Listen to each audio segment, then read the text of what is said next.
Welcome to Realist Revolution USA. This is the podcast for real patriots who care about real America. I'm Kim, one of your resident realists, and with me, as always, is your co-host, your other resident realist, Macklin. Hi, Kim. Hey, everybody. Today we are talking about a subject that is near and dear to my heart. I am an actor who used to live in Los Angeles, and it has always bothered me when people lump Los Angeles and Hollywood and actors into one category that is supposedly a bunch of elitist billionaires that are all living the high life and detached from reality and don't know what an average American's life is like. And I didn't find that to be true when I was in Los Angeles. And I thought it'd be nice to talk to someone who is a working actor and who that is their primary source of income. And we brought my friend Dean onto the show to talk about Hollywood and getting real with Hollywood. Hi, Dean. Hey, how y'all doing? What's up, Macklin, Kim, everybody? Good, good. Good. Dean, what do you first think of when you hear the word Hollywood? And it can be similar to my thoughts to the word Hollywood, and it can be something totally different. What does the word Hollywood mean to you? I mean, Hollywood, it's never really a positive term. I mean, in the black community, in other communities as well, people be like, you don't went Hollywood. Mean you too good, you're better than everybody else. I've never heard anybody be like, man, you've gone Hollywood. It's never said in that kind of light or fashion. But to me, when I hear Hollywood, I do see glitz and glam and all of that stuff. Basically pretty much how I much grew up. My grandma would record everything. She would record all the Olympics, all the Grammys, all of the Tonys, all of the Emmys, and we in small town Alabama. And so that's the only thing that I really knew about Hollywood is like, oh, they dress up and they go get trophies. But I don't know. Besides me building up something behind that, I don't know what people got against Hollywood, man. We just some nerds trying to, do our stuff, man. So, what percentage of your career so far in your life, Dean, has been glitz and glamour, and what percentage of it has been blood, sweat, and tears? You know what? I'm actually waiting on the glitz and glamour. I've heard this thing, it's one of those things that they say is there that you see from afar, but you haven't really just been like, this is glitzy and glamorous. The most I've been around the glitz and I've been around the glitz and the glamour. Let's say that. But I'm not a glitz and a glamour. Like when I was around the glitz and the glamour, I didn't know it was glitz and glamour, and I showed up looking like this, and I was like, okay, I'm a little underdressed. So, I don't know what people's idea about the glitz and glamour and stuff is, but I don't even know if that's a thing. Let's do a little quick flashback to baby Dean or young child Dean or teenage Dean or whenever it was that you first thought you wanted to leave Alabama and take your swing at an acting career in a major metropolitan city. What was that decision like, and what were your influences? What made you want to become an actor? Well, it was a long transition from being in a small town and not really being so close to those things, like whether it's like we said, the Oscars and the Tonys, like, oh, that stuff is in Hollywood, that stuff is in New York. I live in Lynette. We don't go an hour past where we at. Like, how am I gonna go and do that stuff if that's not here? So you kind of get into your head as like, oh, well, that would be something nice to do, but I'm here. And you don't really think that you can actually make the plan to go do that stuff. And as a kid, we would always sing in the church. We would have a singing group with my mom and my brother, and we would go around and sing. We would always be in choirs and stuff. And me and my cousin we was doing sketches. I mean, we love In Living Color, right? You know what I'm saying? So we was Mhm. like, okay, we can write sketches. My uncle had one of the big VHS recorders. We would do stop motion with like a Godzilla doll and just make little stuff like that.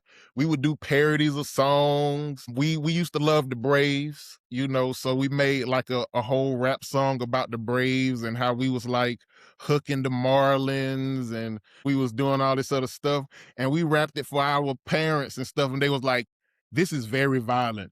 Uh, so it was like we was always doing that kind of little creative stuff, and that was at that time was enough. I did see like Nickelodeon and Disney, and I always wanted to be on like a Nickelodeon Disney show. I was like, dang, that'd be fun. Now you kind of look and see what's going on and stuff, and you was like, maybe it wasn't as fun as you think it was, you know. Yeah, Dodged a Um, bullet. yeah. big time. But yeah, but that was the dream. It was like, man, these are the people that I'm watching. These are the people that I admire, and still be watching and looking, admiring some of those people today. But over the years, just living life, and then end up, Baby Dean was small. As Dean grew, he started to become big and became like 6'7", by the time I graduated high school. So I was playing football and got into sports, and it's a lot of theatrics to sports, actually. Just the characters of the athletes, the whole entertainment aspect of the game, because they want to bring people into the game, just not for the game, but for the band or for the food or for the entertainment, all different kind of things. It's a show factor to all of these things that pretty much make money in the capitalistic world that we live in. They're gonna bring that show element. Now even brands are building stories around themselves to bring more life to somebody that do circuit boards in the middle of Tennessee or something. So it's always that entertainment aspect. But after I gave up football, because everybody think they're gonna make it, and everybody do not make it, and I was one of those people that did not make it. So I was like, man, I've been focusing on this. I'm big. People say, oh, you 6'9", you 350 pounds, man, you should be in the NFL. You should be this. You should be this. Nobody ever look at you and be like, you'll be a good actor. Not in outside of Hollywood. It do happen for some people. I'm not gonna say it don't happen for some people, but it's rarely in a place where people are not focused on entertainment that somebody will say that you would be good for acting, opposed to you in the South and Alabama, and you big. Everybody gonna say you would be good at Football, football. baby. So Yeah. I gave up football at a certain point after playing like semi-pro ball and going to I'm such an actor now. I can't remember sometimes what you used to call football auditions, but they're definitely not auditions like a football trial. Tryouts. Outs. I was like, it was a football callback, you know. I made the first cut. Exactly, I'm getting there. And so yeah, I went to a tryout for this team in Ohio, and I drove up there from Alabama, Birmingham. They was like, yeah, man, we really want you on the team. But at the time I was doing, which was a precursor to the acting stuff, I was doing serving. I was serving tables, and I was, you got to make your money. So I went by my full name. My stage name is Dean Sharp, but my real name is James Sharp, James Dean. So I would, come up and introduce myself. Hey, I'm James Dean. And people be like, James Dean, that's a, unique name. And, it was always a conversation starter. And just being a talkative person, I was always good with just talking with anybody. And serving tables really helped me get into a place where I was building charisma, comfortable with talking to people. And before I came to Birmingham to serve tables, I did get my first opportunity to actually be on a film set. I used to work at this club. It was a strip club in Huntsville, Alabama, between like 2007, 2010. And I would say it was the best strip club in Alabama. And I would argue that it was one of the best outside of Atlanta at the time. Anybody can challenge that. If you've been there and you say otherwise, you don't know what you're talking about. But from there, when that place closed abruptly, I had a buddy who I went to college with who was working on film sets in Atlanta. And they was doing a pilot called Unnecessary Roughness that was on USA. And he was like, I guess pilots are cheap to make. People see the TV shows and say, oh, they spending $1 million on these TV shows. But that first one, when people are putting it together, is not that much money. And so Yeah, I people don't think know. of pilots as being the first episode that airs, which sometimes is true, but a pilot can also be something you shoot on the cheap to shop it around to try to get a network or a studio to buy the show. Yes. and this one was already picked up, but I'm not sure why. Like my buddy who was a PA, and they was like, "Do you know anybody that's a football players?" It was kind of a film market was new in Atlanta that time, so it was a little bit rogue out there. Like he called me and said they looking for big guys to be background for this USA TV show. I came up there with him for a week. I went on set with him. Well, not with him, but I went on the set and did the show for a day. And when we came out of there, it was background casting directors outside, like, "Hey, you guys need work for tomorrow? We doing the change up over here." It got Ryan Reynolds and what's the guy name from Ozark? Jason Bateman. Yeah, Jason Bateman. They got these guys in here. You can come over here and make like they was right outside of one production place to get you to go work. So you would be like, okay, we'll be there. And then we went and go did background for the change up. But I remember when we was doing Unnecessary Roughness, I'm actually seeing the guy a lot right now. I can't remember his name. But I remember being on set for the first time, doing background, and I was like, man, they treating me funny. I'm like, why they treating us like this? We background extras. And then I realized I saw how they was treating the guy who had like a name. They was like, oh, he's part of TK's crew. I said, I see how they treating him. And then I said, I see how they treating the lady who's the lead, who they's like, don't even get close to her, like stay away. I'm like, whoa. And then the guy who was up top. And I was like, if I come back, I think I want to do what that guy up there doing. And so from there, I went back to serving tables and we just got as much background as we could in Atlanta. And I was like, that's kind of cool, man. But after that, I went back to serving tables. And my sister, she owns the trucking company. I think I was telling you about that, Kim. Mm-hmm. And at this time, I was moving around and I was in Charlotte for football. But when I was up there in North Carolina, my sister, she lived up there and she saw me serving tables one day and she said, you are really good with people. You can really communicate with people really well. And she was like, I would really think that you would be great at working at my trucking company and working with these truckers and working with the people who are the clients and stuff. And she was like, I know you've been doing this football stuff, going to Florida, sleeping on couches and sharing hotel rooms with 5 other guys and all of this kind of stuff. And when I say a hotel room, I mean like a hotel room with one queen bed and we all rotate on who gonna sleep on the bed, who gonna sleep on the floor. And then like shoot, one day somebody be like, I'll just sleep on the box spring. Y'all can have the mattress. And I'm the biggest dude. They like, man, you gonna have to sleep on the floor. I'm like, come on, man. Y'all can't be like that all the time. I gotta get some bedtime. It was just crazy.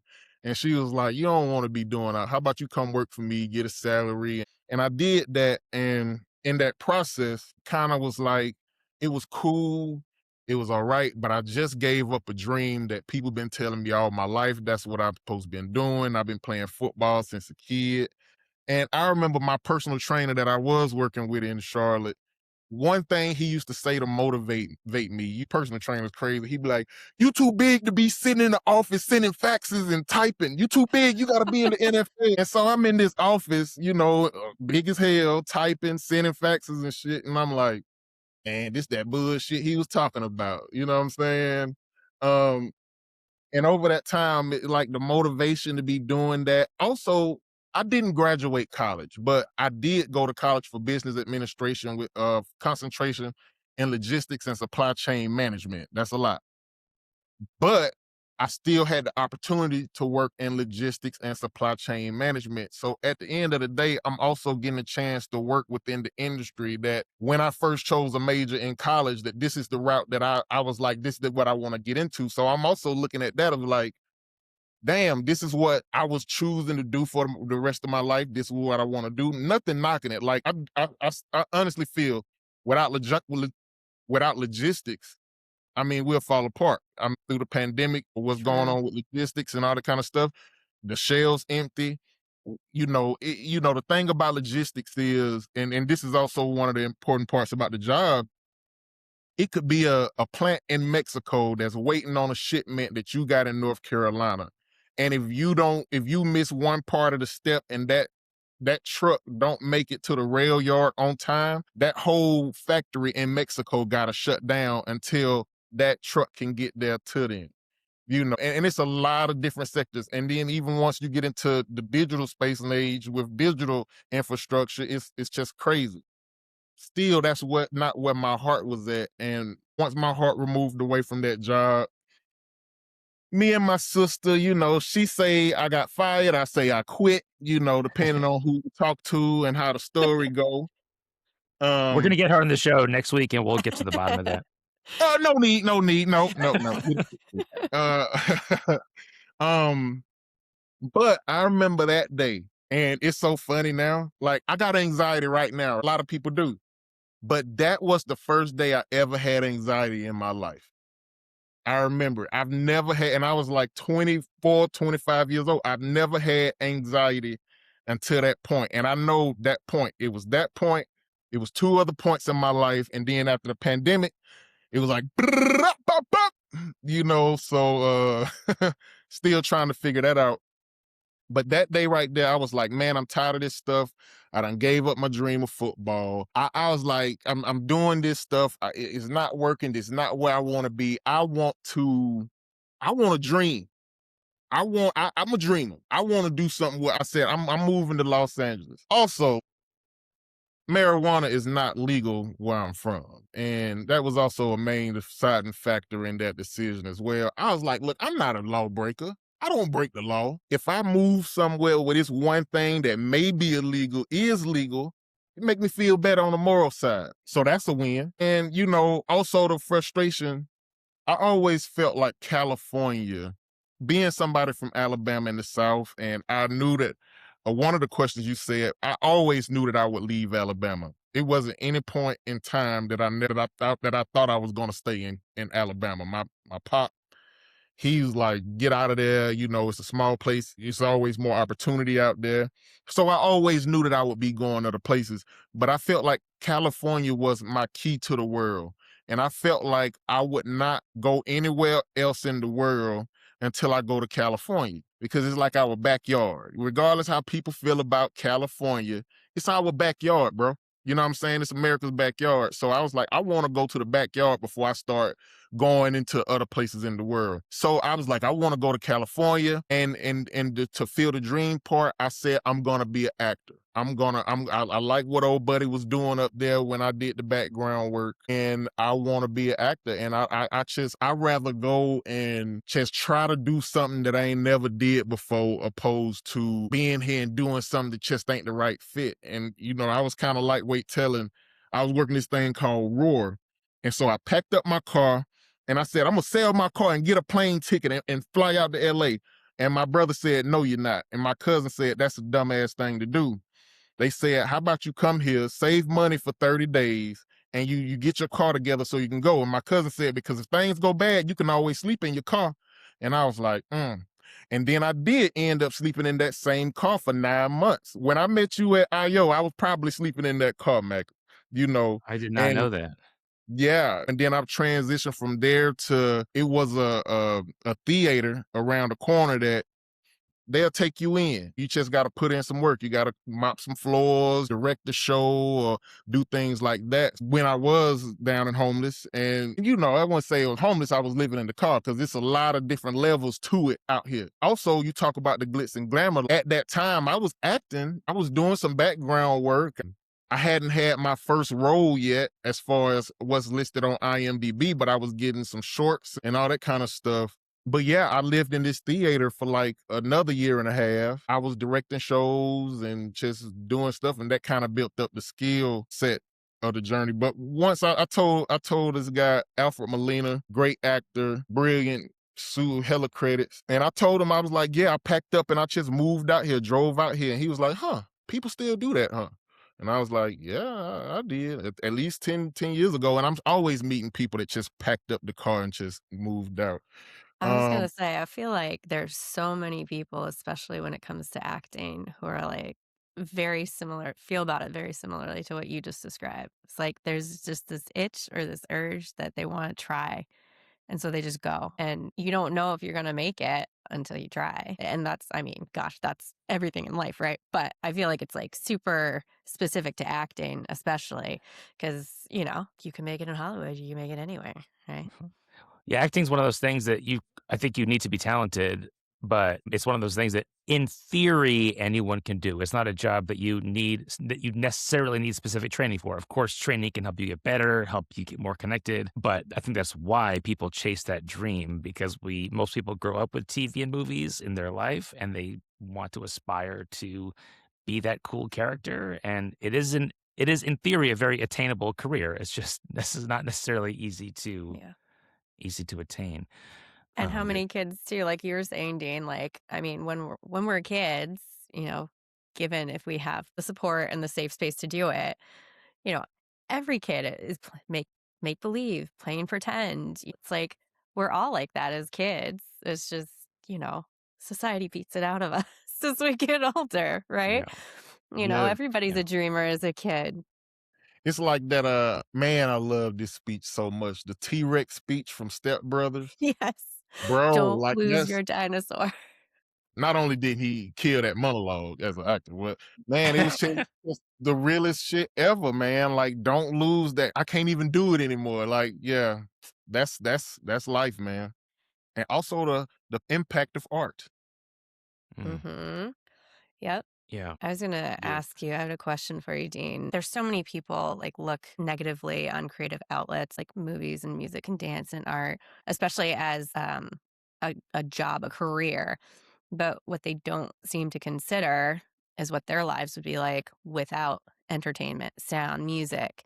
You know, what are we living for if we can't appreciate the beauty in this world? And that is very much all based on things like movies and concerts and symphonies and ballets. And it's just, I struggle with that as somebody who grew up with music. I just hope that everybody who's listening might take a step back and the next time you're in your car, what would it be like if it was just dead silence? You know, Yeah. what would it be like if you're hanging out on Friday night or on the weekend when you're off work? If you're lucky enough to have a job where you're off work on the weekends, right? You know, what would it be like if you couldn't Netflix?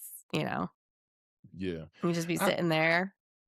Like it's we were when we were kids, probably, I guess, we didn't have those kind of options. But I think people take it for granted and they don't truly appreciate how much would be missing from this world if the arts didn't exist. yeah, it's hard because it's like you got to look at the relationship. I look at acting and you can't help but look at if we take Europe, for instance, they got a strong relationship with the arts. They talk about it in pubs. They have a lot of community stuff. It's nothing for you to just go do something. Everybody have their favorite Shakespeare monologue and their favorite piece. Like it's a thing over there. And one of the reasons why they well developed over here in America, we had a person who assassinated one of our presidents who was an actor. The Actors Fund, which is now the Entertainment Fund, was actually started to help actors get buried after they die and to get shoes because after Booth killed Lincoln, we couldn't be buried in any public cemeteries.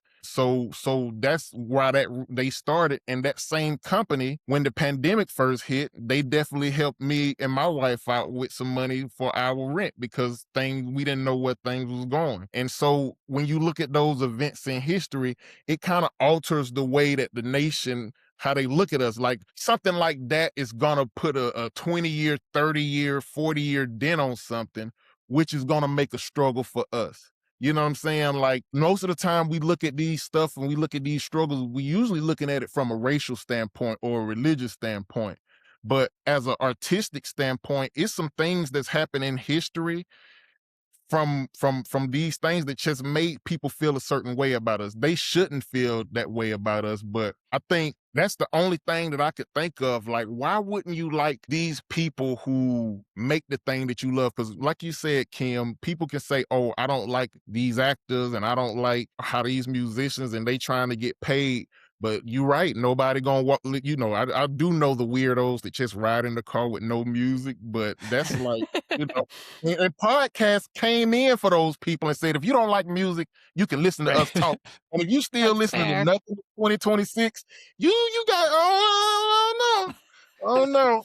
So I think an extension of that, so I completely agree with both of you. And I think an extension of what Kim is saying, I would add, is that people then look down or they have limited sympathy or empathy for a struggling artist. Because I think for a lot of people, maybe not most, but a lot of people, the knee jerk reaction for them is if you're struggling, then get a real job. And so then the extrapolation is if everybody got a quote unquote real job, then who is making our art?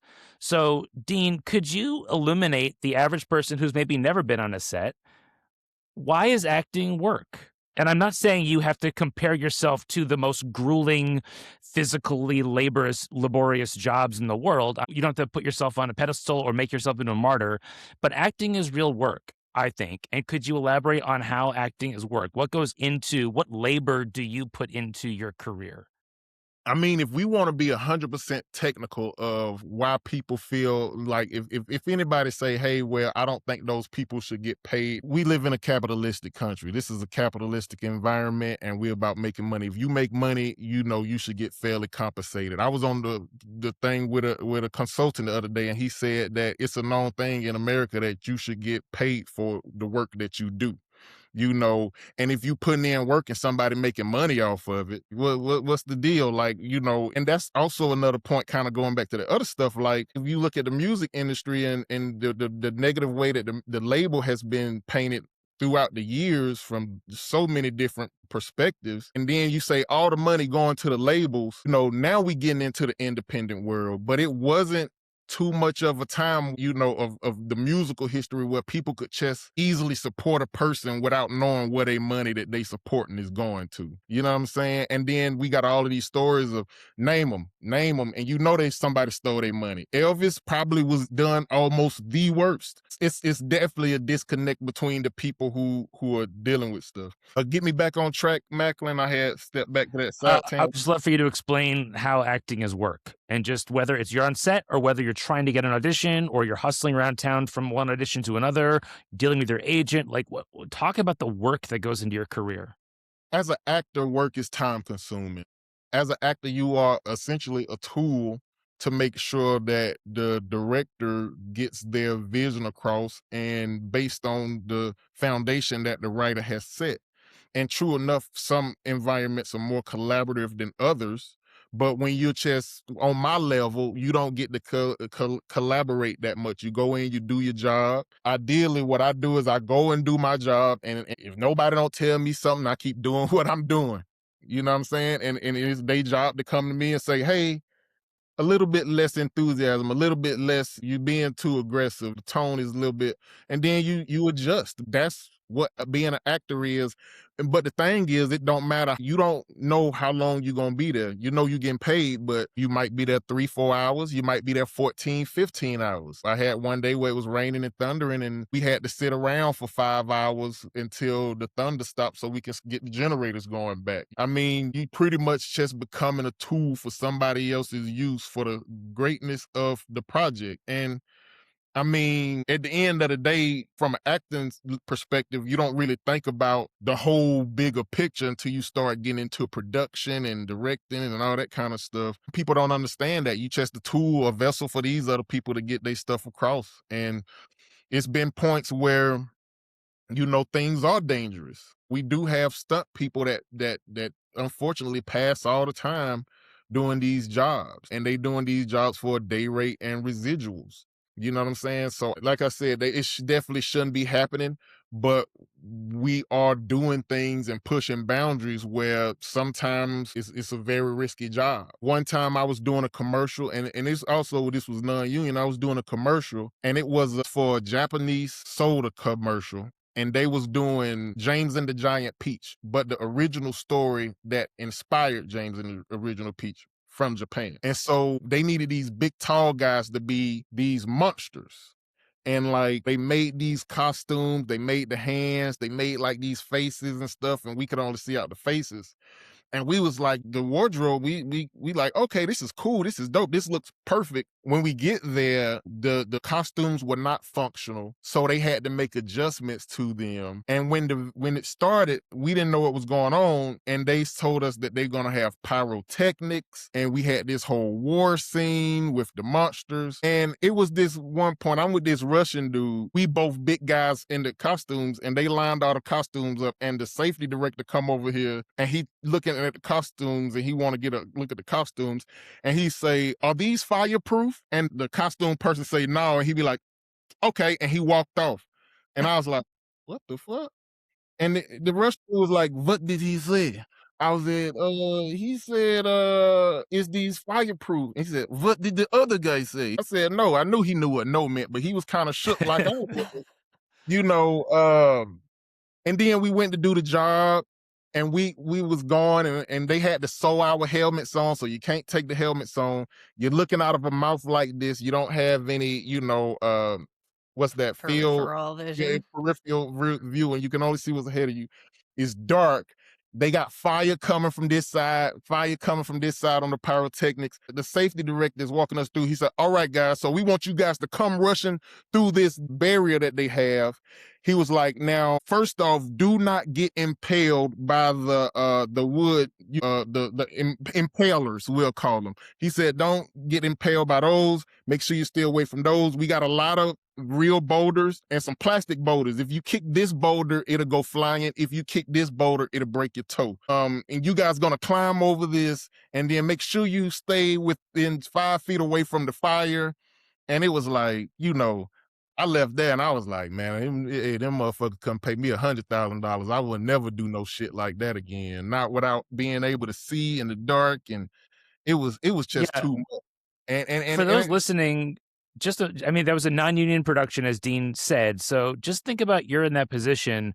Yeah, you could say I'm not doing it because it's not safe, but then think about the risks you're taking. First of all, that's an awkward, embarrassing, potentially ostracizing thing to say. You don't know what the reaction is going to be. You don't know what bridges you're burning by walking off that set.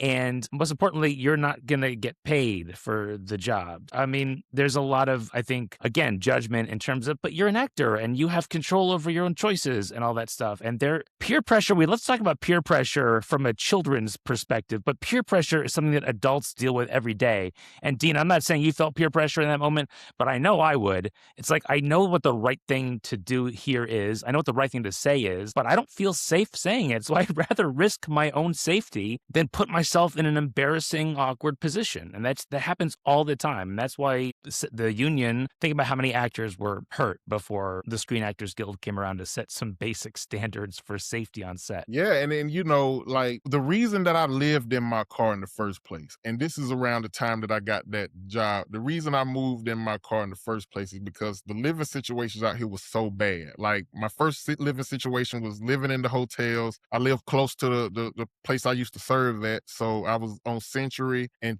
Cherry, and then I moved to Hawthorne with the security guard that used to work at Red Lobster. And he had like 2 other roommates, and one roommate had 3 kids that would come over on the weekend. So I'm like, man, this is a lot. So I'd rather sleep in my car. I also lived in Culver City with my buddy in the living room. And it was just like, I'm paying rent. I'm paying money to live in these situations. I was like, man, I'd rather live in my car, man, and save my money and put that money into my acting stuff. Take some acting classes, join IO West. You do all that kind of stuff. West is the improv theater in school where Dean and I met, by the way. But being in that situation, to say what we was talking about, for that job, I got paid $1,600. It was 12 hours of work. It was hectic. On the union, it would have been a lot more than that, but that was still like, hey man, I need this. This could help a lot, you know. So $1,600 is a lot of money in different ways to where you at in life. These days, $1,600 is way less than what it used to be back in that time. Yeah. Um, That's but something too. So a lot of people don't consider, I feel like a lot of jobs in this world, it's like you go to work, you do your job, you go home, you're not thinking about it. But there are a lot of jobs where it's like acting, where you have to spend your own money. Teachers spend their own money. They have to go do their own professional development. Like you guys are out getting headshots, and all those little things add up to additional costs that you're having to subsidize somehow. Yeah, and then like $1,600, that's you okay. That was the only job I got that year. So my acting career in a year span paid me 600, 1,600. We don't get jobs every day, every week. You are lucky. And that leads into I want to talk about being in the union. And I'm so glad that you are breaking down stuff for people, Macklin. When you go to the union and you join the union, and the union is essentially the way that they tell you is if you want serious jobs or real jobs in the industry, you need to be in the union. That don't mean that all the jobs that exist are within the union. That's just what they say. And it's some weight to that. Some people have great careers doing non-union. And then you also have a FICOR where you can be in the union, but you can decide to do non-union work because the government allows that to happen if you feel you're not getting enough work within your industry. And that's any union. But it's frowned upon within the union heavily. But one thing they do make sure they let you know when you go to the orientation is, hey guys, most of the people in this industry are not making money. At any point, 85% of the whole union can be unemployed and only a certain percent make this certain amount. And you look at that, and these are actors that you've seen on TV, Full House, Step by Step, things like that when I was a kid. So I'm like, oh, I know her from this. And she'll say, this is my EBT card. Here's my unemployment card. If you want to be a serious actor and you want to really make sure that you're able to put the time in into the game, you're going to make sure that you got both of these things, because you're going to have to put the time in the career. And at the beginning, the career don't pay. We do a lot of free work. We're going to work for free for at least the first 2, maybe 3, maybe 5 or 6 years of your career. You might be working for free just to establish yourself as somebody who people can look and see what you got and take you serious as an actor until you do get that chance.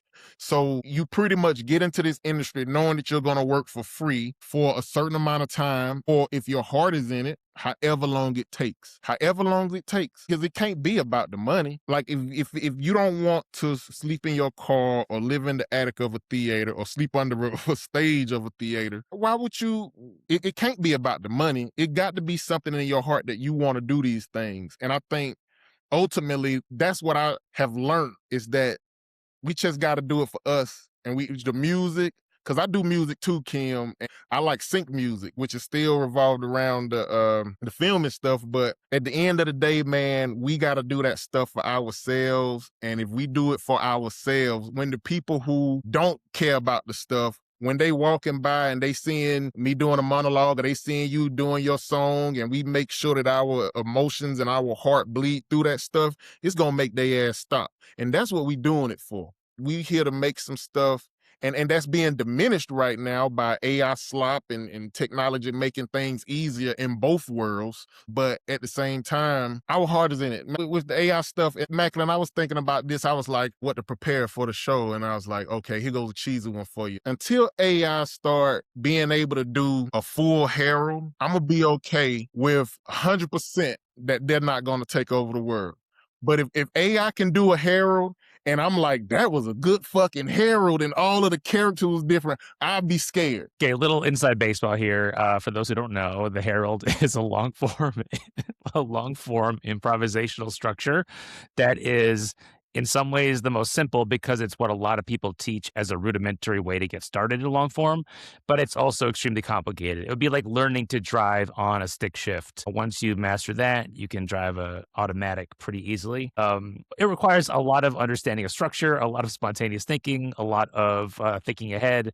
And I love that you just made that example, Dean. And Macklin's really good at it. Really, really good at it. Well, it takes but one to yeah. know one, but go ahead. But yeah, so I think we just gotta put our hearts and our souls into this stuff, and it's gonna shine through with the comedy, with the music and stuff. It's work because, one, it's a whole industry behind it where people are making serious bucks and the rich people shouldn't keep all the serious bucks that should be distributed for what the work that you putting in to generate that revenue. And now it's more on the independent structures for all the people who are worried about the big systems. Now you got the opportunity to go in and almost everything and say, I want to reach out to this person and see what they got going on, especially if we putting ourselves out there as an artist, and contribute to them with the independent art. When you contribute it into people who are fully in control of their art, you're gonna see instant benefits of it because they're gonna react to the fans helping out the artists, and we're gonna say, okay, that's working. Let me try this. It's gonna make us be more creative. Where we going now? And this is a new thing of independent artists going out there and building their own stuff. So I'm really hoping that world be more beneficial to all of us. Sundance just released an article about this guy who made a pilot, like you said, a first episode of a show, and it was taken real well, and he did it independently. We got to get out there and we got to start creating our own way, because it's a lot of the things that people think Hollywood is not, because the money is going here, but things are starting to shift and change. I have a quick question, kind of to elaborate on that, Dean. So it feels like there's, you kind of alluded to it before, there's kind of like a backlash against Hollywood by a lot of people right now. I mean, the president is one, which is probably because he couldn't hack it as an actor. Um, we all saw Home Alone 2, right? And there's lots of like big name actors that are choosing to go live elsewhere and kind of like escape Hollywood and only show up when they work or film. Do you, as an everyday working actor, do you feel any of that kind of a backlash from the world, I guess? And how has any amount of work around the area been affected by, that feeling that, oh, it's Hollywood and they're all elitist? Fortunately for me, most of my work is in television, and television sector is pretty heavily rooted in Los Angeles. And as actors within our contracts, we have the opportunity to audition for things like I'm New York, Atlanta, Louisiana. My representatives make sure they submit for things, and because this the main hub, it's always gonna be a breakdown, which is how actors get their jobs from their agents or from themselves, a breakdown from casting directors. They're always going to deal with here. So sometimes you'll get a lot of international stuff, Africa, Budapest, Germany, Canada. And that's another part of being a tool as an actor. You'll get an audition, it'll say, this is the part, it's filming here. Send us a tape, and you do that time. You might have to go wherever they filming that stuff at. So fortunately for television, I've been able to still build credits up, even though it's been changing. But I think, I don't know, man. I think it's just smart. Like, we talk about the money side of things and people offering tax incentives to get part of this industry over there. And I mean, it makes sense from a business, perspective, and I would see why you would do it. Some of these places give 25% on a production. So if we got $100 million movie and we go spend $100 million movie, it's possible we can get $25 million back just for shooting in Atlanta. Yeah. And what that would do is some people leverage that as far as, we're going to use this to fill in the gaps for raising funds. We're going to use this as negotiating tactics when we're in the financing process, to let people know that we're going to get some kind of benefits from that stuff, as well as tax benefits. It's so many different moving parts to it. Thank you, fellow realists, for joining us to get real about Hollywood. If you want to hear more about the life of a working actor, getting into acting, dealing with hope and rejection, and more, please come back to join us for part 2 of our continued conversation with Dean. And in the meantime, check out some of his work on imdb.com by looking up Dean Sharp with an E.